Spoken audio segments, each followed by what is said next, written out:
Yo guys, what's going on? RealSykes back again with another banger Cold War Warzone video. Today we're going to be talking about the mid-season update for both titles and some of the highlights that came with the update. As a preface, down below via the description, I provided a literal changelog of patch notes, and that way, if you guys really want, you can go through each individual patch note for every single weapon, all the new maps, the new modes. It's all going to be down there. Otherwise, the video would be about 20 minutes, and I'm sure you guys definitely don't want to hear me talk for 20 consecutive minutes.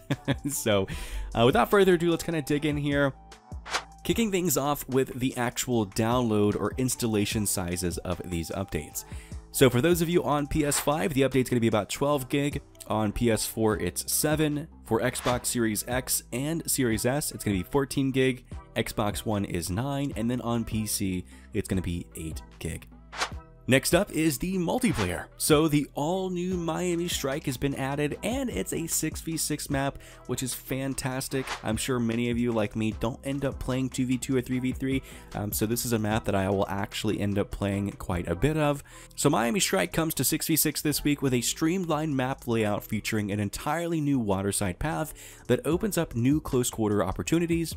So you guys can jump into the Miami Strike 24/7 playlist this week to get your 6v6 fix, and it's featuring a mix of TDM, domination, kill confirmed, and hardpoint modes. And for those already looking forward to the next batch of 6v6 maps, Season 3 will be here before you know it, when we'll drop even more multiplayer maps for people to enjoy.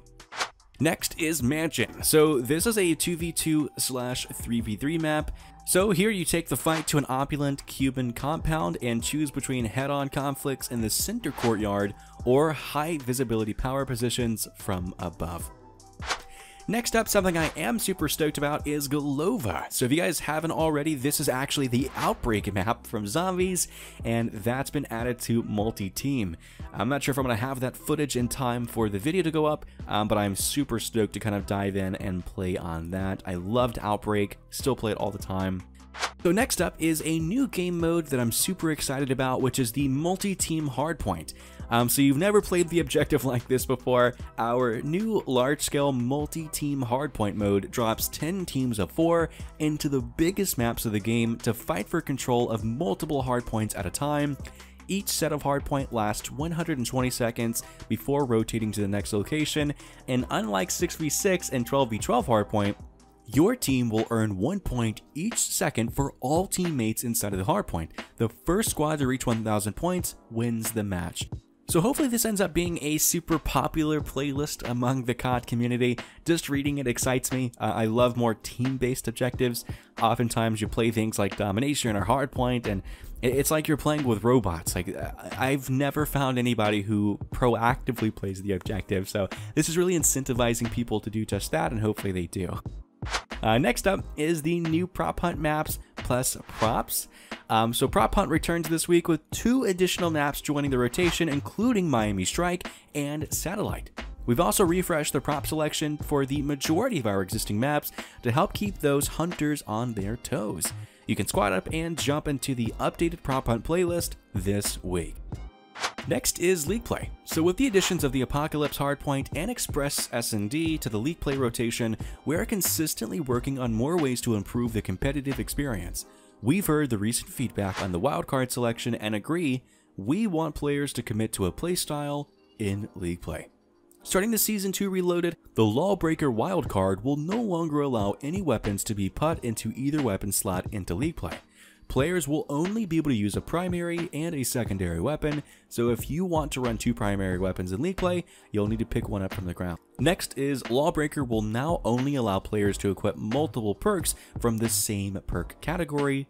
In addition, the perk green wildcard will now be restricted completely in League Play. Note, this only affects League Play and not custom games or CDL. We've also added new match suspension penalties for players who quit mid-match or engage in friendly fire to ensure a better competitive experience for all players, and these penalties will escalate with multiple offenses, so play nice or pay the price. Unrelated to the video, but I find it ridiculous that that hasn't been added already. That should have just been implemented with the release of League Play. Almost literally any competitive shooter has some type of match suspension penalty. Alrighty guys, we're getting super close to the end of the video, so coming up next is zombies. So we couldn't have asked for a better response to Outbreak's launch from the zombies community. Since its introduction, more players have played Black Ops Cold War Zombies than ever before, including at launch. And that's a lot of zombie killers. We're immensely thankful for the reception from the community so far, and we're just getting started. So there's new Outbreak content, and rather than introducing a single locale in Season 2, the team launched Outbreak with 3 massive regions to explore across the sprawling Ural Mountains in Russia. This week, we're expanding our biggest zombies experience yet with massive new nighttime sanatorium region, along with a new secure objective, new in-game intel, new dirt bike vehicle, and even more secrets for players to discover. Next up is the Dead Ops Arcade 3 update, so if you've been looking for even more reasons to jump into the Dead Ops Arcade, this is the update you've been waiting for. Starting with Season 2 Reloaded, players will now earn XP and Battle Pass XP in Dead Ops Arcade 3. So you'll always make progress towards Prestige Master and Battle Pass tiers as you take on the dreaded Mama Back. We've also added a new Silverback Sideways bonus map to the mix, as well as a ton of gameplay updates, bug fixes, and stability improvements. Next would be the new Onslaught LTM plus content for those on PS4 and PS5, so zombie fans on PlayStation can now take on the new Containment limited time mode in Onslaught for an intense new experience on the game's Gunfight maps, along with a new Blueprint challenge to earn the exclusive Jungle Fighter tactical rifle blueprint. Onslaught also receives a slew of new item drops, including a level 2 and level 3 armor, ammo mods, the ether tool drops to upgrade your weapons, a new bronze, silver, and gold chalice drops that will pack-a-punch your weapon for the first time in Onslaught. Next up is a well-needed update for blueprint support, stability, and bug fixes. So players will now be able to apply any weapon blueprint they own to their weapon in the pause menu in Zombies, which is great, including any weapon picked up or purchased from a wall buy. This update also includes a slew of stability fixes, gameplay improvements, and bug fixes across Outbreak, Firebase Z, and Die Machine, Dead Ops Arcade, and Onslaught. And then again down below via the description is a literal entire changelog of all the respective updates. So wrapping up the video is the weapon balancing. This is massive. A lot of weapons have been nerfed, a lot of guns have had damage increased, and they killed my boy the LC-10, so the new SMG that just dropped. That gun was insane, guys. You guys, if you haven't used the LC-10, it was just absolutely obliterating regardless of range. It looks like they did nerf that. So really quickly, in Season 2 Reloaded, they've implemented tuning to make the Krieg 6, FFAR, and Groza more competitive in the assault rifle classes, which is fantastic. I often find myself never even using ARs because either an LMG or an SMG, it's just so much better. So that's great. They've also made adjustments to the Milano H21, the KSP-45, they killed my boy the LC-10, the MAC-10, and AK-74U and the SMG class.